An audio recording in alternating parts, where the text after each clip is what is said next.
मैं डॉक्टर एकता गुप्ता हूँ।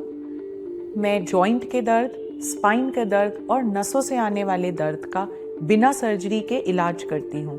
मैंने देश विदेश में फेलोशिप कर, ट्रेनिंग कर सैकड़ों मरीज देखे हैं और उन सभी के अंदर दर्द का इलाज करने के लिए एडवांस्ड इंजेक्शंस और सेफ मेडिसिन्स का डीप एनालिसिस किया और हजारों मरीजों को फायदा होते देखा है। आज हम बात करेंगे घुटने के दर्द की, यानी कि नी पेन। वैसे तो घुटने के दर्द का सबसे कॉमन कारण है आर्थराइटिस।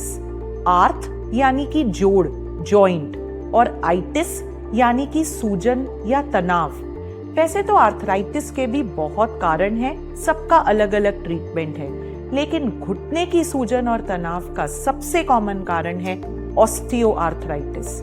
एक्चुअली एक हेल्दी घुटने के अंदर एक गद्दी जैसी चीज होती है जिसे कार्टिलेज कहते हैं। एक पानी जैसा पदार्थ होता है जिसे साइनोवियल फ्लूइड कहते हैं। उम्र के साथ, ओवर यूज के साथ ये जो कार्टिलेज है, इसके अंदर छोटे छोटे टीयर्स आ जाते हैं और सही समय पे एक्शन ना लेने से ये कार्टिलेज घिस भी जाता है, जिसकी वजह से जॉइंट के अंदर सूजन बन जाती है और दर्द पैदा होने वाले सब्सटेंसेस बढ़ जाते हैं।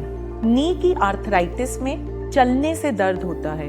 कुछ मरीज बताते हैं कि सीढ़ियां चढ़ने उतरने में दर्द ज्यादा होता है, घुटना अस्थिर सा महसूस होता है, और कुछ लोग बताते हैं कि अगर लंबे समय बैठ जाएं फिर उठते हैं तो घुटने में भयंकर तनाव होता है, जिसे ठीक करते करते बहुत समय निकल जाता है। कुछ चल फिर के आते हैं तब वो बेहतर होता है, और सूजन भी बन जाती है, जिससे कुछ लोगों को दिख भी जाता है कि घुटने का साइज बड़ा हो गया है। जब बीमारी ये एडवांस हो जाती है तब आप खाली चलने से ही नहीं, बैठने पे भी दर्द होने लगता है। जैसे शुरू में थोड़ा रेस्ट किया, थोड़े नॉर्मल पेन किलर खाए तो दर्द काबू में आ जाता है, लेकिन जब बीमारी बढ़ गई है तो अब रेस्ट पे भी पेन होने लगता है।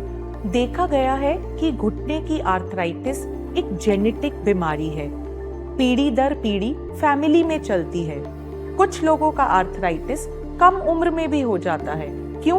क्योंकि अगर कोई घुटने की चोट लगी, वो पूरी ठीक हुई नहीं और आप निकल पड़े अपना फिर से हाई इंटेंसिटी एक्टिविटी करने, ऐसे घुटने में ये आर्थराइटिस यानी कि गठिया बनने की संभावना बहुत बढ़ जाती है।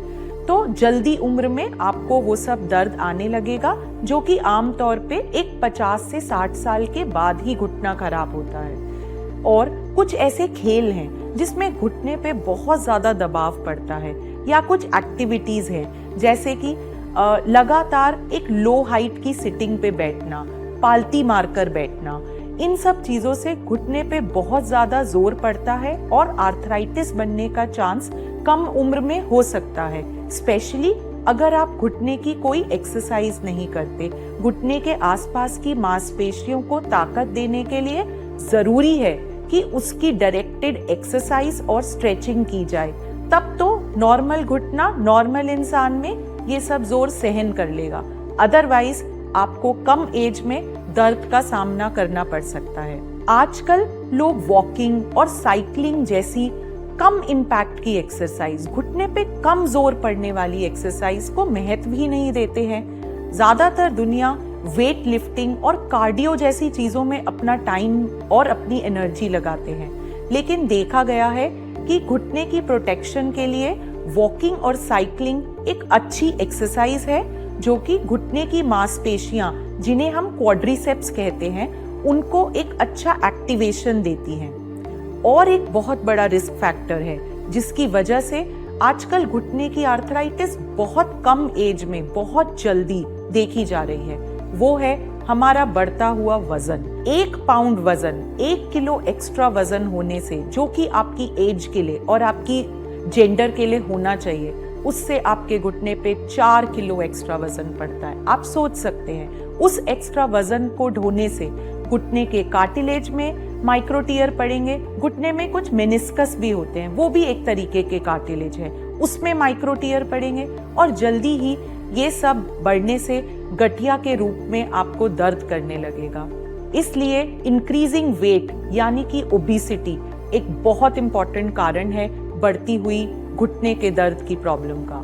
और एक और बात, अक्सर मरीज घुटने के दर्द के लिए केमिस्ट से या कहीं सुनी पेन किलर खा लेते हैं और बहुत साल निकाल देते हैं ये पेन किलर खाते खाते, और सही डॉक्टर के पास उससे पहले जाते ही नहीं हैं। आप सोच रहे हैं जब तक थोड़ा दर्द था, मैंने बताया था घुटने में इन्फ्लेमेशन थी और वो सब नॉर्मल पेन किलर से सेटल हो जा रही थी, लेकिन जो उसका कारण था उस पे तो किसी ने काम ही नहीं किया, उसकी तो दवाई मिली नहीं, उसकी ट्रीटमेंट हुई नहीं। तो इसलिए वो बढ़ते बढ़ते अब थोड़ी एडवांस स्टेज की आर्थराइटिस हो जाती है। इस एडवांस स्टेज की आर्थराइटिस का भी बिना सर्जरी के इलाज किया जा सकता है। असंभव तो नहीं है, लेकिन हाँ थोड़ा मुश्किल है। इन्हीं सब कारणों की वजह से घुटनों का दर्द अब बहुत ज्यादा देखने मिलता है और बहुत कम उम्र में भी देखने मिल रहा है। मैंने इस वीडियो में आपको बताया घुटने के दर्द के मेन कारण और रिस्क फैक्टर। मैं अपनी अगली वीडियो में इनकी ट्रीटमेंट बिना सर्जरी के कैसे लंबे समय तक घुटना बिना दर्द के रहे और चलते रहें, आप अपना सभी काम खुद करते रहें, एक अच्छी क्वालिटी ऑफ लाइफ हो, उसकी ट्रीटमेंट के लिए क्या नए एडवांस्ड ऑप्शंस अवेलेबल है, वो मैं डिस्कस करूंगी अपनी नेक्स्ट वीडियो में। आप उसे जरूर देखें और तब तक हमारे चैनल को सब्सक्राइब करें, जिससे आपको पता लगे कि कब हमने वो वीडियो डाला है। शुक्रिया, थैंक यू मुझे सुनने के लिए और अपना समय देने के लिए।